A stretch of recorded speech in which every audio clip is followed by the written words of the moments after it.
Saudara-saudari, marilah kita mendengarkan renungan dengan judul Meminta Tanda, yang berdasarkan pada Injil Markus bab 8 ayat 12. Maka mengeluhlah Yesus dalam hatinya dan berkata, "Mengapa angkatan ini meminta tanda? Aku berkata kepadamu, sesungguhnya kepada angkatan ini sekali-kali tidak akan diberi tanda." Dalam nama Bapa dan Putra dan Roh Kudus. Amin.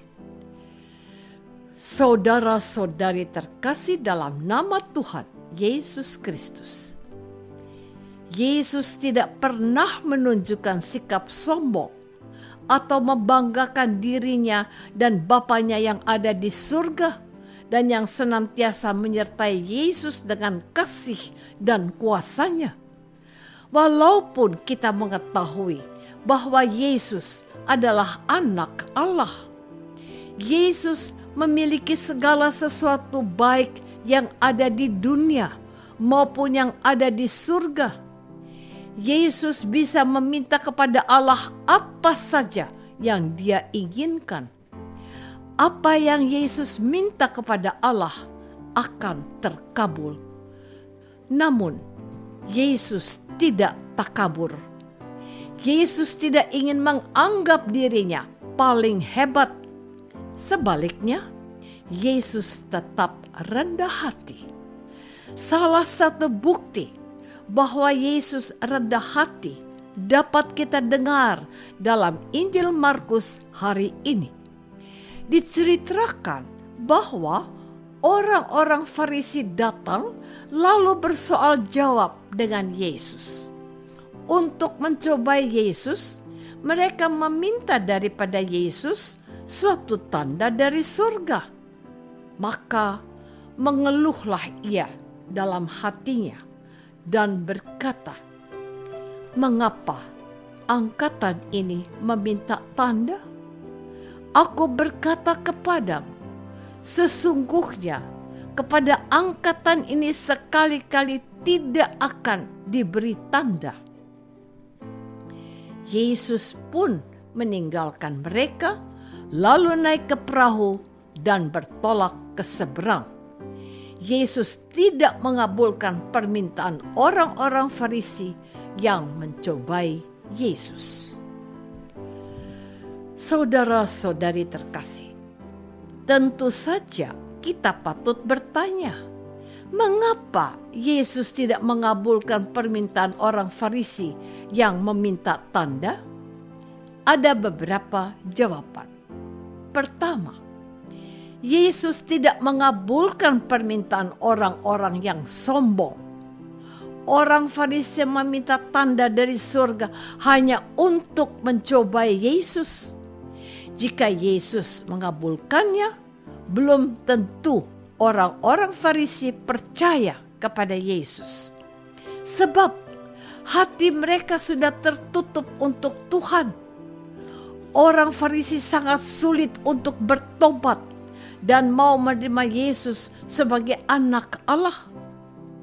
Kedua, Yesus tidak ingin menyalahgunakan kuasa Allah. Kuasa Allah hanya dapat digunakan pada saat-saat tertentu di mana umat manusia sangat membutuhkannya. Sementara pada saat itu, orang-orang Farisi sesungguhnya tidak memerlukan Allah. Mereka hanya ingin mencobai Yesus, dan Allah tidak ingin dicobai oleh manusia. Allah bukan tempat untuk melakukan percobaan.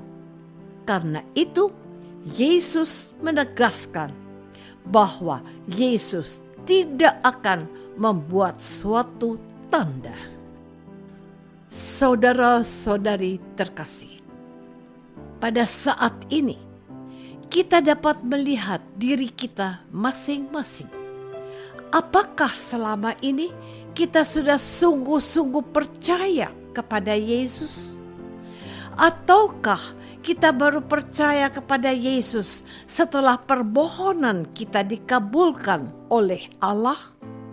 Sementara kita menggerutu, marah, kecewa, sakit hati, sampai meninggalkan Tuhan saat permohonan kita tidak dikabulkan. Terkadang kita bersikap seperti orang-orang Farisi yang mencoba meminta tanda dari Allah. Harus kita sadari dan imani bahwa memang ada banyak permohonan dan doa-doa kita yang dikabulkan oleh Allah. Tetapi ada juga permohonan dan doa-doa kita yang tidak dikabulkan oleh Allah. Seorang bapa pernah mengalami sebuah peristiwa yang sangat berat. Bapak itu merantau ke sebuah kota besar. Dia meninggalkan istri dan keempat anaknya. Dia hanya pulang setahun sekali, sebab biaya perjalanan untuk pulang pergi dari kampung ke kota tempat dia bekerja sangat mahal. Tiap bulan bapak itu hanya mengirim uang untuk keluarganya. Meskipun berat, bapak itu melakukannya dengan penuh pengharapan. Dia berharap agar anak-anaknya bisa sukses. Dia tidak ingin anaknya bernasib sama dengan dirinya. Saudara-saudari terkasih, Bapak dalam kisah di atas sangat percaya bahwa Allah akan menolong dirinya keluar dari kemiskinan. Sampai suatu ketika Bapak itu jatuh sakit. Awalnya dia tidak memberitahu keluarganya. Setelah beberapa hari, sakit yang dideritanya menjadi semakin parah. Karena sakitnya bertambah parah, bapak itu memberitahu istri dan anak-anaknya. Atas saran istri dan anak-anaknya, bapak itu disuruh untuk pulang ke kampungnya.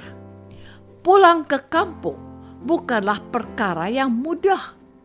Biaya pesawat sangat tinggi. Selain itu, ada ketakutan jika terjadi sesuatu dengan dia dalam perjalanan. Pada suatu malam, sakit yang diderita bapak itu mencapai puncaknya. Dia menggigil dan sempat tak sadarkan diri. Dia pasrah jika saat itu Tuhan memanggil dirinya. Pada saat yang berat, bapak itu berusaha untuk berdoa, mohon pertolongan Tuhan. Bapak itu berdoa dengan suara lirih. Tuhan, jika Engkau menyayangi aku, berilah aku satu kesempatan terakhir agar aku bisa bertemu dengan istri dan anak-anakku. Dan sungguh ajaib, doa Bapak itu sungguh luar biasa. Secara perlahan-lahan sakitnya mulai menghilang dan bapak itu menjadi sembuh.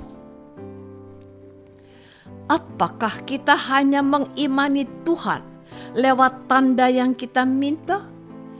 Ataukah kita tetap percaya meski tak ada tanda yang Tuhan berikan?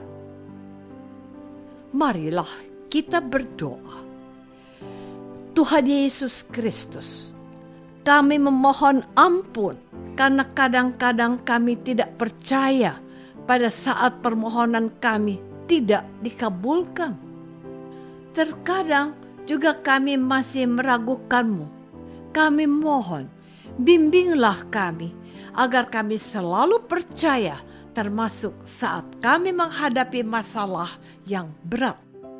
Doa ini kami persembahkan dalam nama-Mu, Tuhan dan pengantara kami. Amin. semoga kita semua selalu dinaungi dan dibimbing oleh berkat Allah yang Maha Kuasa. Dalam nama Bapa dan Putra dan Roh Kudus. Amin.